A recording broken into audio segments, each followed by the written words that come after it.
Hello students, in this lecture video I'll be telling you that what is the photosynthetic reaction, where does it take place, and what all pigments are involved in this process.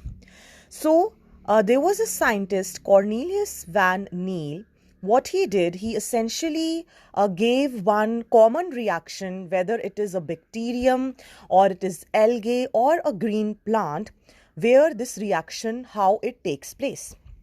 So it is 2H2A plus carbon dioxide in the presence of light gives 2A, CH2O and water. So if it is a purple sulfur bacteria, it will use this A will be S and this A will be S, sulfur. Then in case of green plants or some algae we talk about, this A is O, means it is H2O, and the product which comes is O2. So for plants, we can overall write the process of photosynthesis like this. 6 molecules of carbon dioxide plus 12 molecules of water in the presence of light gives a sugar molecule, 6 molecules of water and 6 molecules of oxygen. So we can say that photosynthetic reaction is a multi-step process. We will look into it in detail in this chapter, that why we are saying so. For this to understand properly, we should know where does photosynthesis take place. So in the green leaf, in the chloroplast you will say. So the exact answer I would say would be the mesophyll cells in the leaves, which contain large number of chloroplasts, and inside the chloroplast also there are thylakoids. So inside the thylakoids we have chlorophyll, and there this process of photosynthesis occurs. So you can see clearly this diagram where the double membrane chloroplast is shown. All right, and these stacks, this whole stack is called as grana. And this individual oblong sac is called as thylakoid. So this is the place where photosynthetic reaction is happening. The cytoplasm of this chloroplast is called as stroma. So some part of the reaction is also happening in stroma also.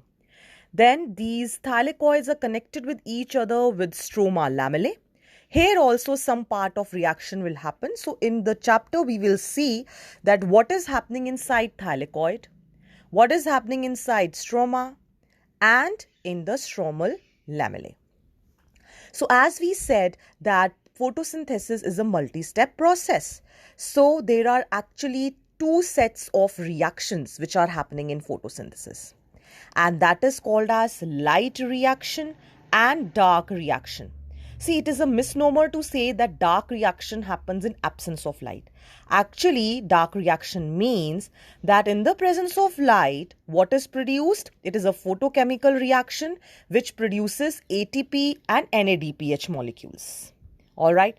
And after this, the dark reaction happens, that is carbon reactions, means the formation of carbohydrate.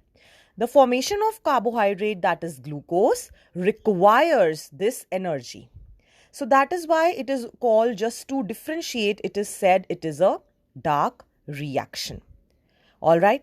So this ATP reaction, this is directly light driven. So it is called as light reaction.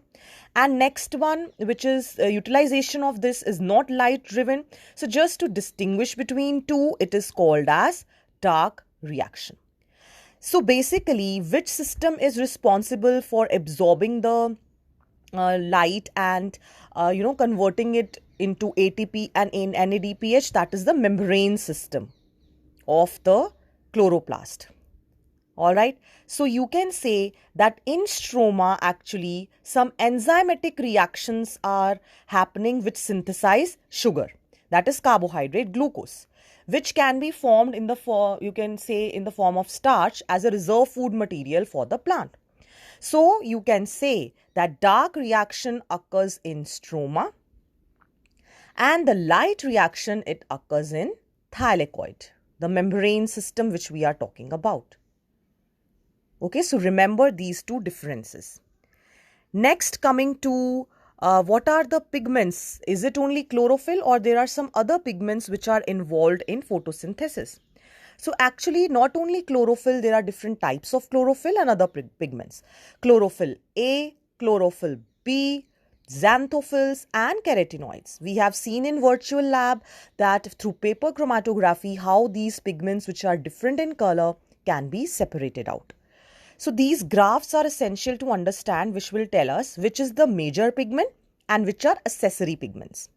So in A graph, you can see absorbance of light of different pigments, and this x-axis is showing the wavelength in all these graphs.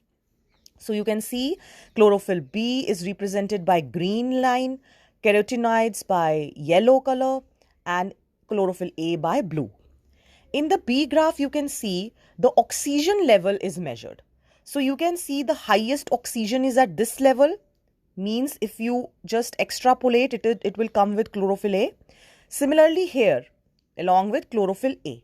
So that means that wherever the absorbance of chlorophyll A is maximum, there the rate of photosynthesis is maximum. So this is like combined graph.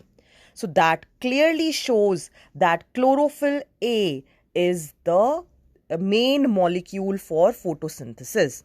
Wherever it is showing the higher rate of photosynthesis, that is blue and red regions, you can say, there the photosynthesis rate is maximum. So together actually they help in trapping of light. Other pigments like chlorophyll B, carotenoids, xanthophylls, they help to transfer energy to chlorophyll A. So they are also important. It is not like this that they are not important. And another important factor of these accessory pigments is that not only they absorb light and transfer energy to chlorophyll A, also they protect chlorophyll A from photooxidation, means with excess of incoming light, chlorophyll A can be oxidized. So it will help to protect this molecule.